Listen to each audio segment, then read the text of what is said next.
The subject matter that I've chosen today, I think it's important to remind myself and to remind everybody out there that whilst we are powerless over people and powerless over the circumstances and situations in real life, is that we're certainly not powerless over our reactions to these people, is that we're certainly not powerless over our responses to real life circumstances and situations. I think it's also important to remind ourselves that as human beings, we are responsible for the way that we think.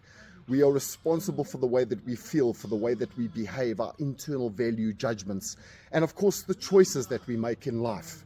And here at Tranquility Recovery Center, in line and in conjunction with a very, very in-depth, comprehensive secular 12-step program, we provide the guys with psychoeducation, we provide the guys with didactic training and give them the equipping and the skills and the tools in order to live life on life's terms. In other words, for the guys to be able to get well and stay well in an unjust world.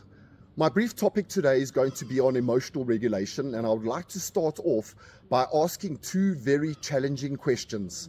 The first question is this, what are the behaviors and the attitudes of other people that trigger us into explosive emotion? What are the attitudes and behaviors of other people that trigger us into frustration, agitation, and anger?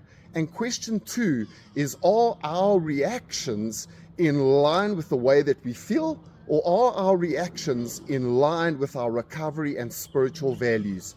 I think you and I know the answer to that often you and I are spiking from fight-flight energy, and in that we become reactive in our behavior and say things and do things that with the benefit of hindsight is that we tend to kind of regret, and of course we can't take it back.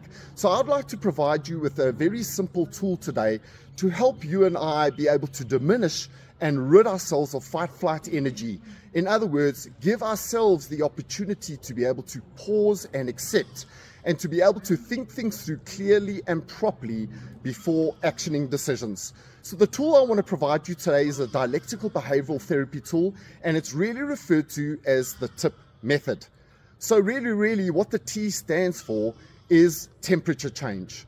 What the I stands for is obviously intensive exercise. What the P stands for is paced breathing, and what the other P stands for is, of course, pulsating muscles. Bearing in mind, this is a tool that allows you to give your space to move back, to be able to emotionally regulate before you and I action decisions and before you and I come back to the problem-solving process. Thank you so much for having me today.